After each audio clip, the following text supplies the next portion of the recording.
Thank you, Jeff, and good afternoon, everyone. I'm Steve Lee. I'm an alcoholic, and I'm thrilled to be here. I'm grateful to be invited and included. It's so thank you, Joe, and thanks for all of you that are part of arranging this. My buddies James and George. So it's a treat to be here.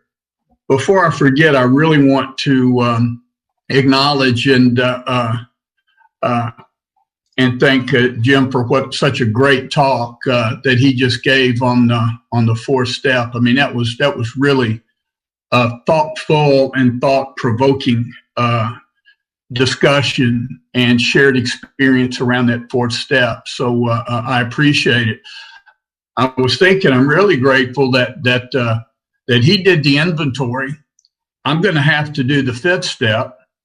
But thank goodness Matthew's going to do 6 and 7, and I really want to watch Charlie go make amends for this fifth step I'm about to give tonight. So, and that this is sort of like a step relay team. I wish my real recovery had been something like this, that I could hand off some of the more challenging aspects to someone else to handle for me.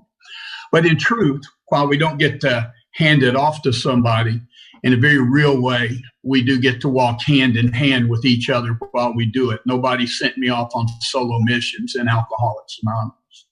So I'm glad to be here. I absolutely anticipate that we will be done before 3 o'clock and have time for questions. You know, usually in this type of event, step 4 and 5 are done together, which means 55 minutes of step 4 and 5 minutes of step 5, anytime that certainly that I've ever done that. So it is kind of neat to be able to get to take a little deeper dive on the fifth step. I just don't think that that it will be an hour, though I have to say that historically speaking, I don't always stop talking when I'm through with something to say.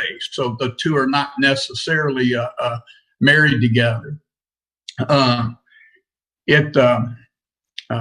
And it is, you know, my sobriety date, by the way, is June 30th, 1989, and my home group is the Recovery on the Road group of Alcoholics Anonymous that meets every Wednesday at 6 p.m. And we're meeting virtually these days, and that's been, you know, I go to these big meetings. I see we have 383 people on here right now, which is a good number. My feelings will be hurt if it's less than that when I'm done. I'll be watching closely.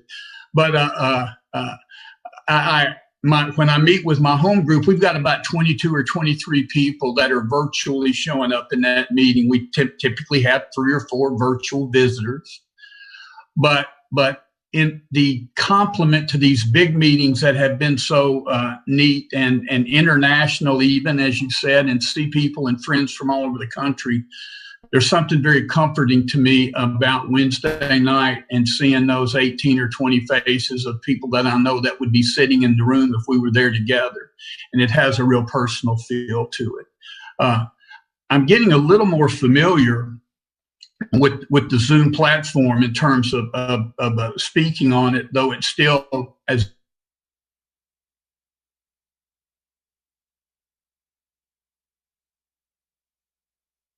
everybody mentions, it's still a little odd on the nuance in speaking on here. The humor is a real risk on Zoom, and but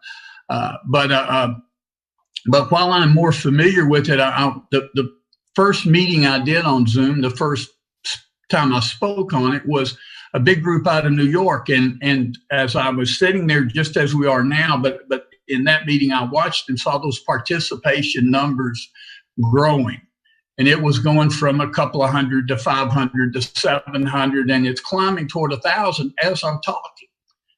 And as I saw the number climb, I began to speak more loudly so the people in the back could hear me. And I have now realized that we're all on the virtual front row here at the meeting. So I realize I can be conversational. I don't have to be theatrical, and I don't have to be yelling, and hopefully I won't. You know, I wasn't able to hear all the other presenters. I know the folks you've had. I came in on the tail end of Peter on step 2, but I know Myers was undoubtedly masterful in describing the problem and and alcoholism in step 1, and I know what Peter did for step 2, and my friend Carl was terrific on step 3, and then that great talk by Jim a minute ago. And that leads me, it brings me right here to what do I now do, right? Jim talked about that inventory and went in depth about even the 3 areas of self-examination, the 3 areas to go look into his life. And it says, you know, at the end of that chapter where Jim was, the last couple of paragraphs say that if we've been thorough about our personal inventory, we have written down a lot.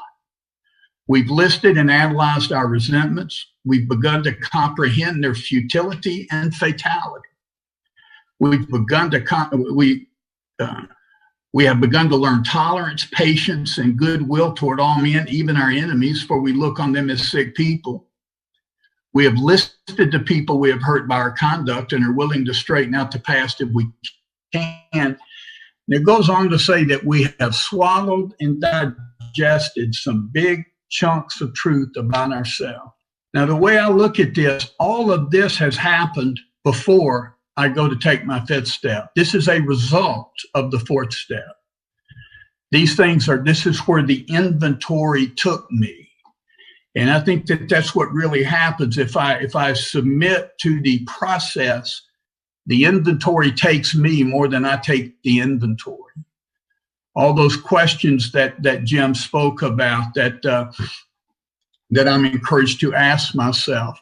Because that process that we embark on in that inventory, in that thorough self-examination, it talks about just before we get to that resentment inventory, the book makes a declarative sentence, and I have to decide whether that's true about me. And it says, being convinced that self in its various manifestations as what is defeated us, we look for its common manifestations. And then it says resentment's the number one offender. Resentment perhaps is the number, percentage-wise, number one manifestation of self amongst. But to me, that's an interesting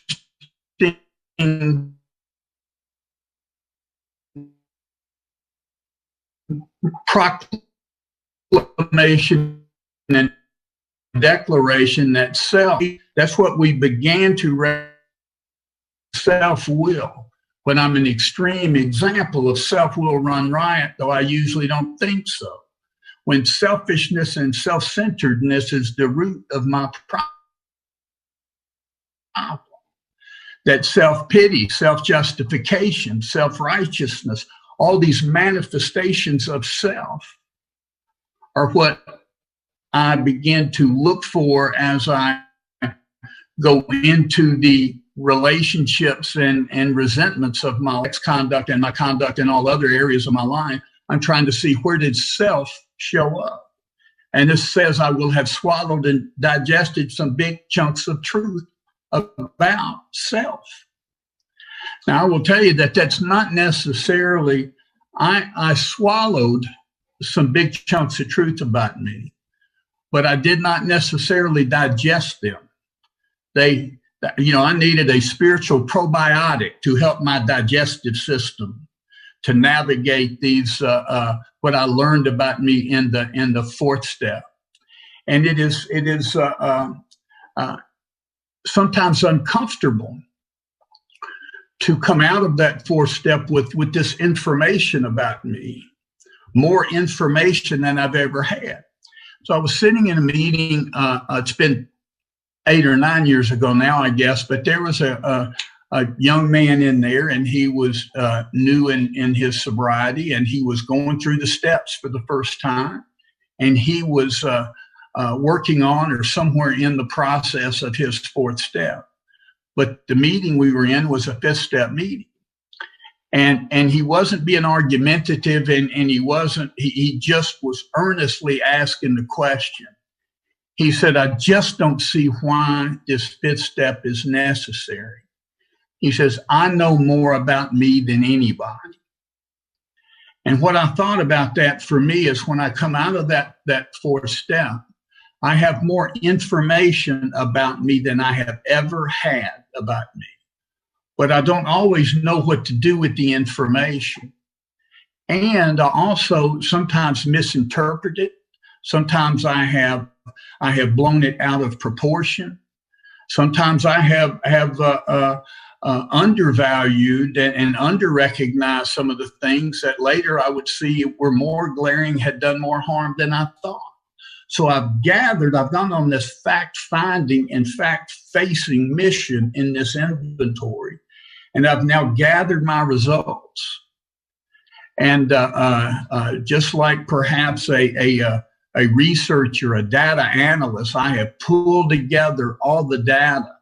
Now I need to sit down with someone and analyze this data. I need some input, if you will, a little bit along the way.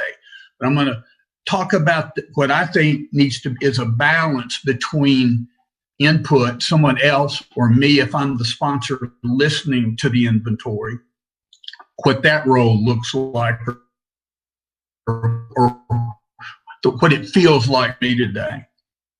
I'll give the disclaimer that I think most of us give is obviously what I'm going to share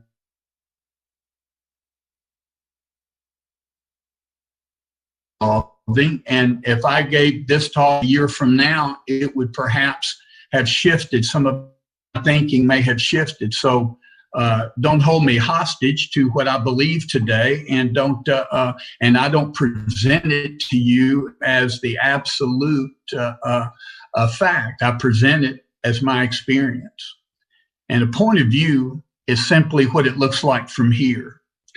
And I think Jim talked about this. He said that what Steve, Steve, I'm going to interrupt you. You're having a little bit of bandwidth issues, so I'm going to stop your video. Is that okay? And then we'll be able to hear you crystal clear. Absolutely. Okay, I'm stopping it right now. Please continue. Thanks. Bob B tells me I look better on radio anyway, on audio than video. So, and now I'm taking my tie off right now. I want you to know that. So Jim, I think, had brought to bear with us that one of the things I'm trying to do right now is deepen this relationship, to discover the obstacles in my path, and the way to do that, earlier in the book, we talk about the fact that each of us in our own language and from our own point of view talks about how he established a relationship with God. And so what I'm going to share with you for the next little while is in my own language and from my own point of view. And it doesn't discredit or challenge anyone else's point of view, for sure. So I come in and it says, now that I've made this inventory, what shall we do about it? We've been trying to get this new attitude and relationship with God. That's the point. I'm not trying to beat me up. I'm not trying to discover what a bad person I am in that inventory, though I discovered in that inventory some things that were bad about me. I will tell you that sometimes we say, and I think accurately so, that I hear it said that we're not sick people getting, bad people getting good. We're sick people getting well. But one of the ways we get well is to get good. One of the ways we get well is to start acting better, is to start acting on principle. We begin to follow these principles rather than my feelings.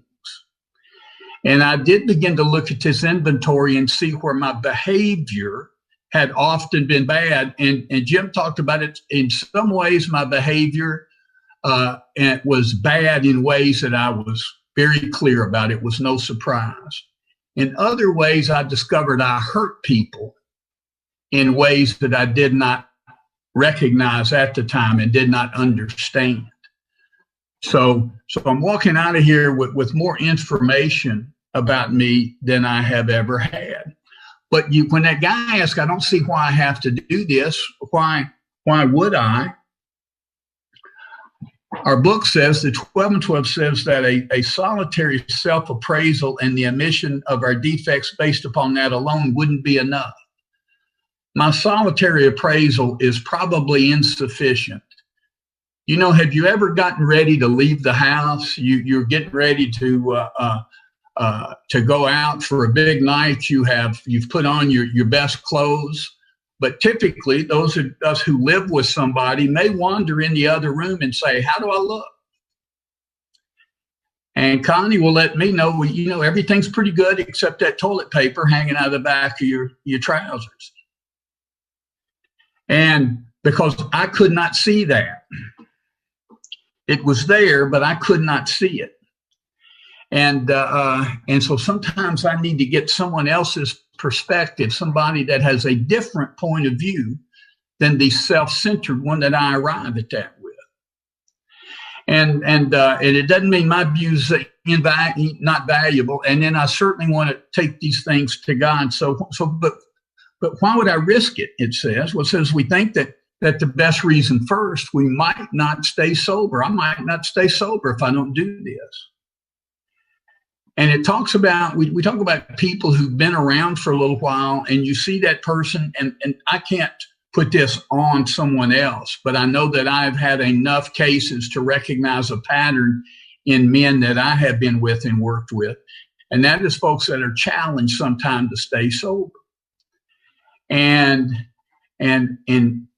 not always, but often in there is something that they have either been unable or unwilling to put on the table in this fifth step.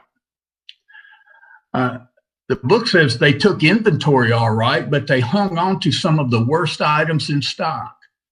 They only thought they had lost their egoism and fear. They only thought they had humbled themselves.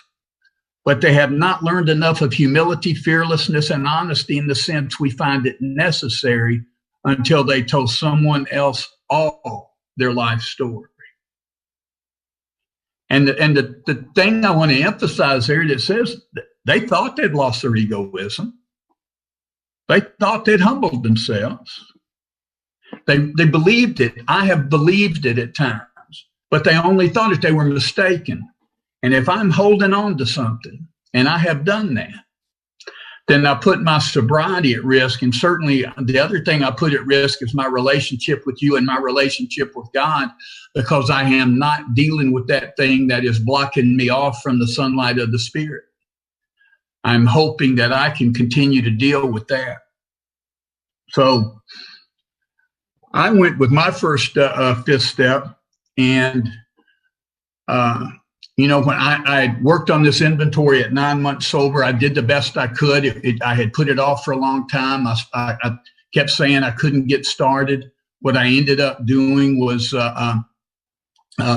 my sponsor said, well, Steve, start with the acute and the obvious. The 12 and 12 says that if I kind of hung up to begin with the acute and the obvious. And I decided that my mother was acute and my brother was obvious. And those are the two primary relationships I dealt with in my first inventory, which is pretty rudimentary. And I really, and even then, I really only had the first couple of columns, only had them and what I felt they did to me. But in finally beginning to share that, to talk about that with my sponsor when I went, and he certainly sent me back with some more work. But as he talked to me, he made a couple of observations, and he encouraged me to take a couple of actions that, as I listened to him, seemed to have no relationship to the things I had just shared with him. And I decided, I didn't tell him that. I was intimidated, but I left his house. It may be the most disappointed I'd ever been in my recovery. Not like our book said, I did not leave there delighted. I left there disappointed. that here is yet one more person who really didn't hear and really didn't understand. So I stewed in that for 2 or 3 days, and I felt horrible. And finally, I decided to take the actions he suggested I take. And when I made the decision to take the actions, I felt immediately better. And I don't know, I'm talking, so I believe, and I used to tell Frank, he died in 2008, but for years I told him that he wasn't that bright and his suggestions weren't that good. But my life seemed to get remarkably better when I followed them. And I think there was something about the surrender and the humility to accept someone else's direction that was almost as important as the actual action he suggested I take. But to come to that 5th step, when I have discovered over time, I do inventory, and now I don't get caught up in whether I'm doing a 4th step or a 5th step or whether I'm doing a 10th step. And I don't necessarily put a number in front of the action I'm taking around inventory these days. I think because I just think the action's more important than the numerical number I put in front of it, because our book says all inventories are alike in principle.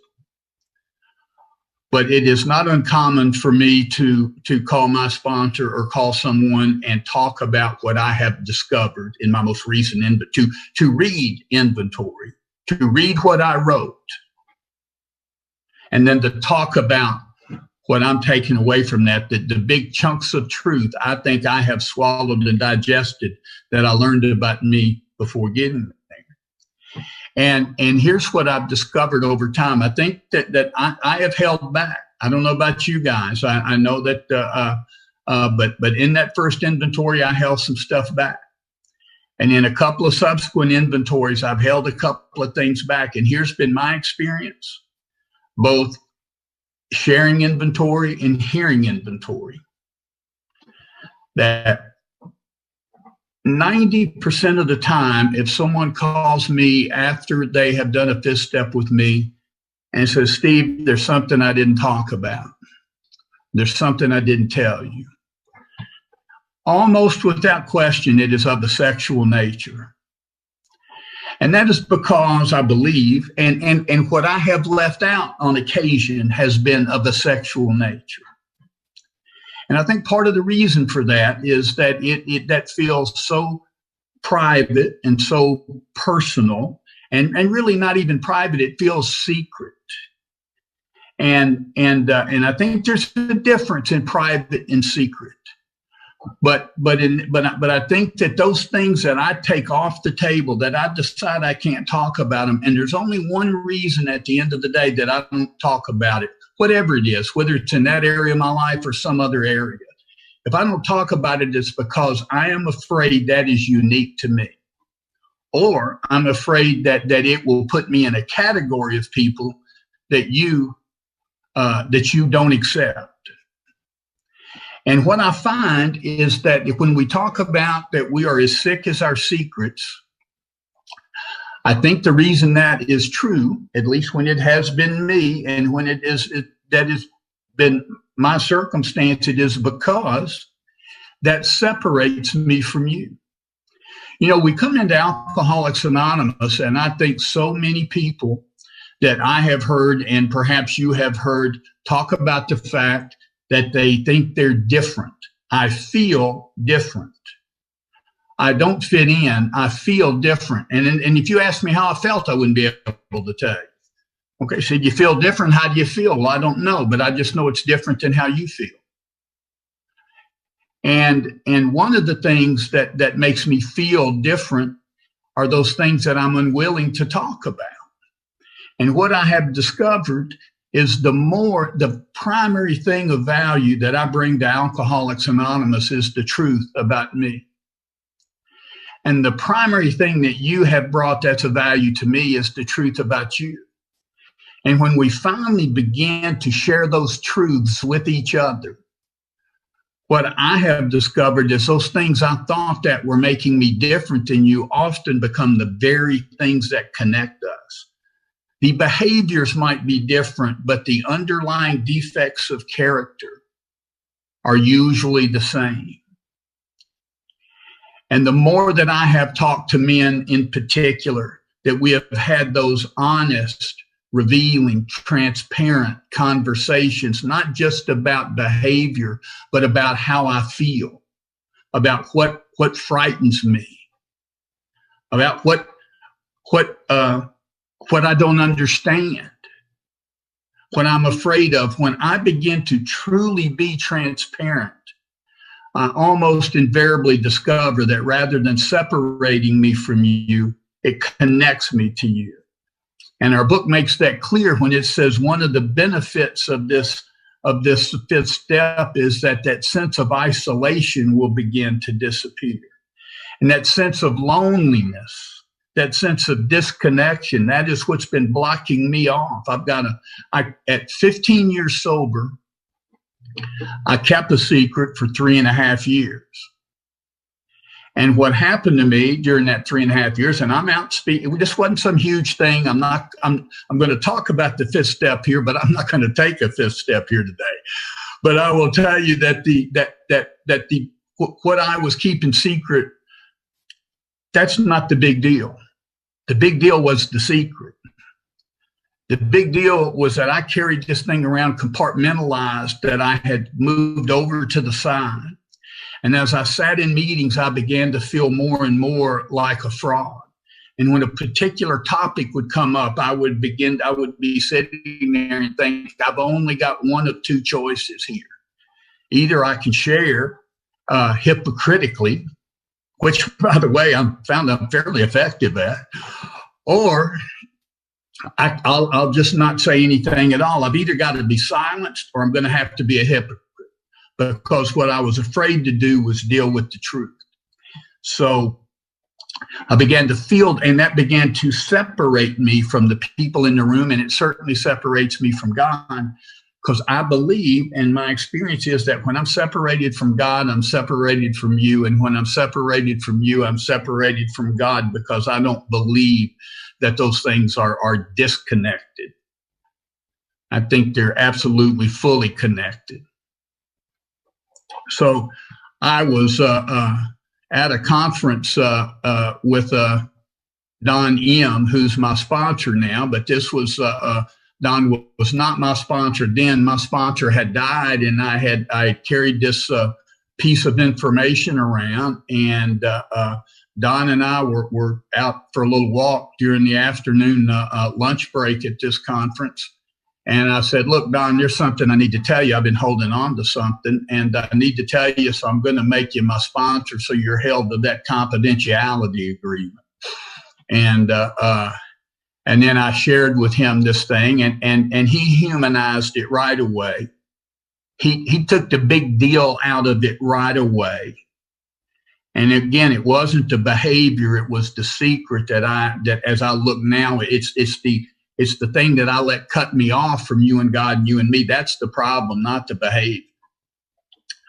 So that's been huge. I want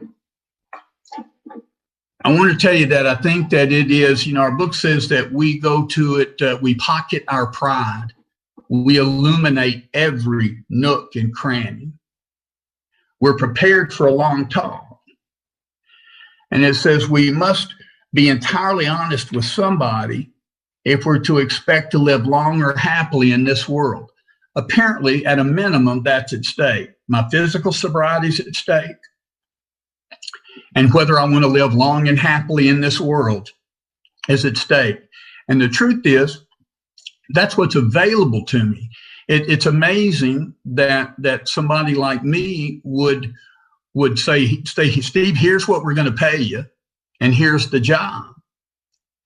And that's a huge payoff for the job I'm being asked to do, about being honest with myself. But since selfishness and self-centeredness is hyper-obsession with me is the root of my problem,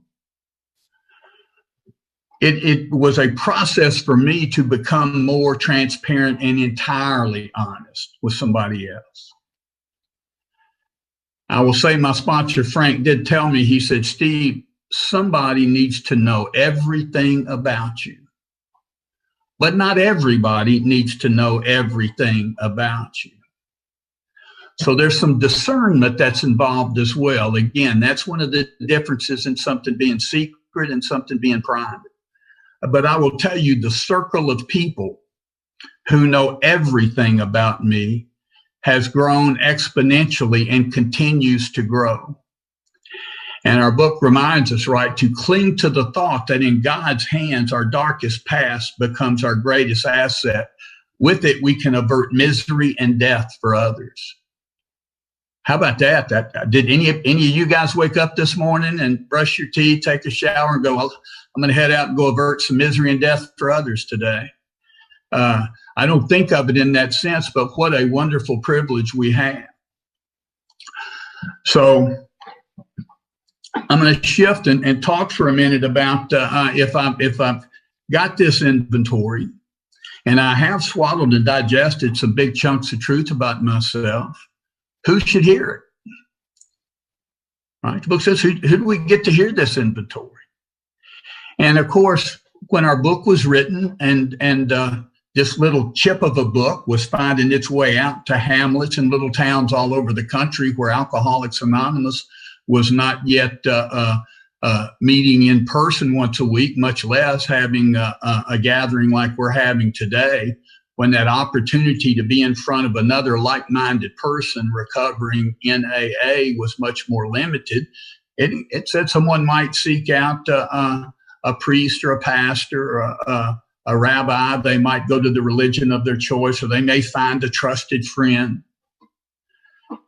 Today, obviously, I think most of us take our fifth steps with our sponsors. And if I can't take my fifth step with my sponsor, if I'm reticent to do that, then I at least want to pay real close attention to why, because that might put a red flag on another problem if I can't be honest and forthcoming with my sponsor. I've had guys that I sponsored that I felt were not weren't being forthright, weren't being able to put everything on the table, and I don't blame them for that. I said, look, if I don't feel like the guy you can do that with, you deserve to do that with somebody. You deserve to find the person that you can do that with. And so I think that's one of the things to pay attention to. As a sponsor, I think, or as someone who's going to hear that inventory, I don't know that there is a more sacred role in Alcoholics Anonymous than when a man comes to me and at some point, as has happened to many of you, tells me that thing he has never been able to tell another person. And he shares that thing or things that have been weighing so heavy on his heart, that have been for him often that so full of guilt and shame, which are things we apply to ourselves. We sentence ourselves to guilt and shame. But when somebody shares that with me, I don't think that there's a greater privilege in Alcoholics Anonymous. So I want to be absolutely sure that I honor that by the confidentiality with which I hold that relationship. I think that one of the other things that's changed for me a little bit over the years, a little more so recently, and that is what I had shared with you earlier about the man or woman that does that fourth step, that has gone and done this work and has shown up with an inventory. And what is my role as a sponsor? I think my first role is to listen. I think my first role is to honor the work that person has done and let them read that inventory. Now, we may talk a little bit at the front end and see what type of approach they feel comfortable with or they feel will be most useful to them. But see, I am guilty and the people who know me on here won't be surprised to hear that about 5 minutes into your fifth step, I'll start talking.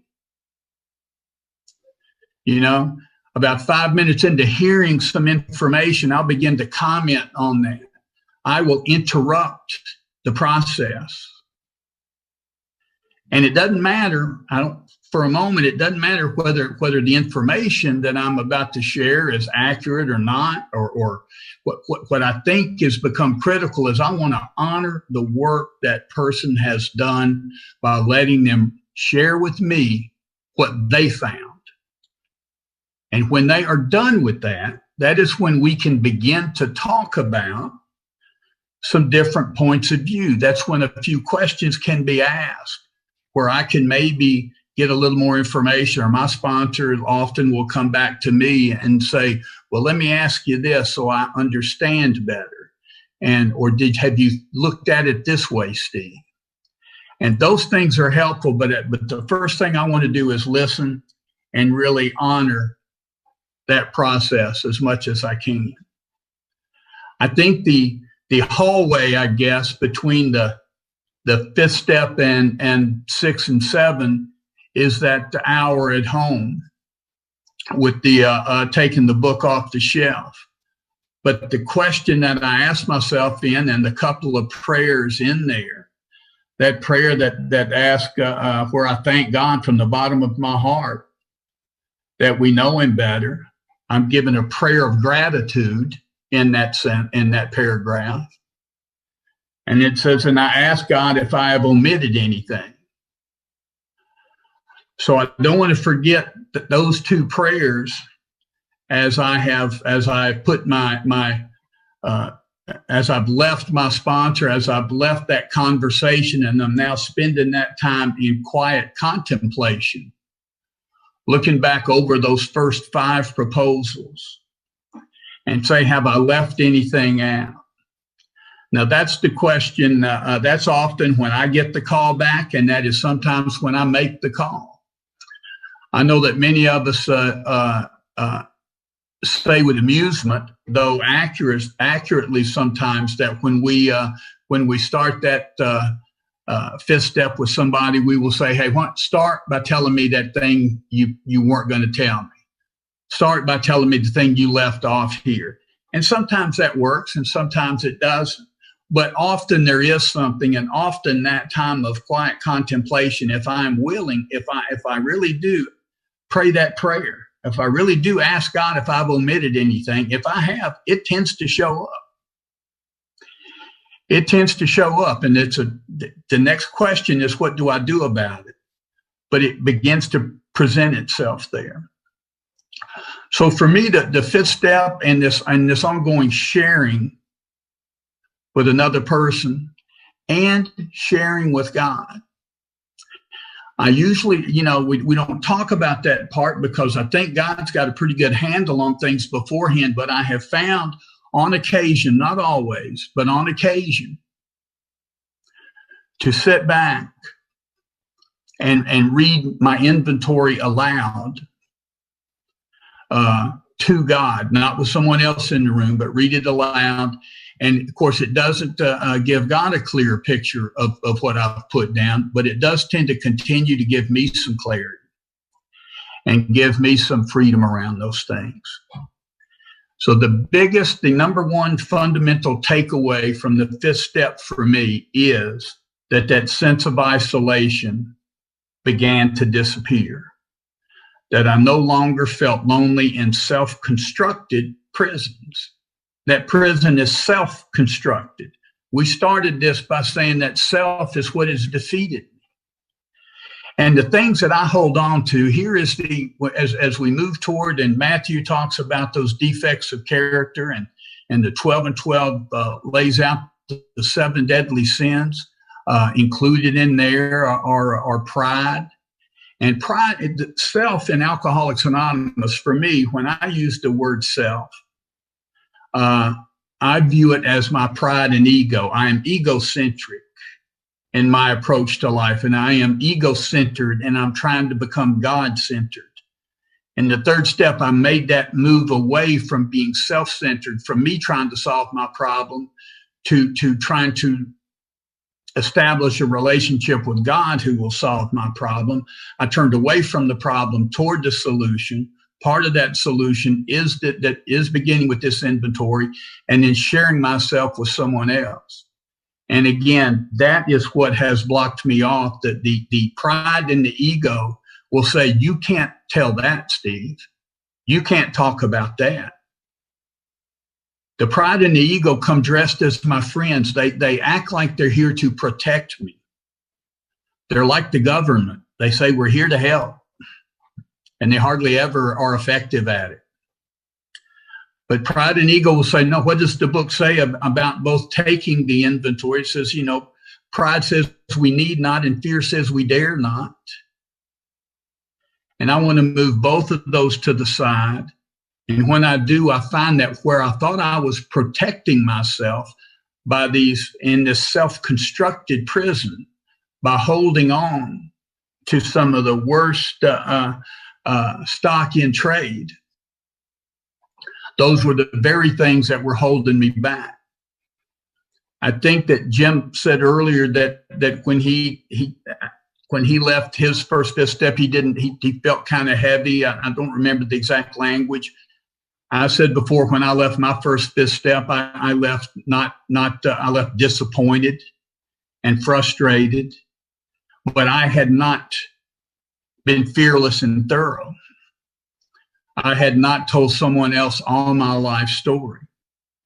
I will tell you that every time that I have not consciously held back and gone forward and shared wholeheartedly and honestly with another human being, that I do without question, I have left those encounters delighted, amazingly lifted up, feeling freer than I've ever felt of that particular situation, and feeling more useful.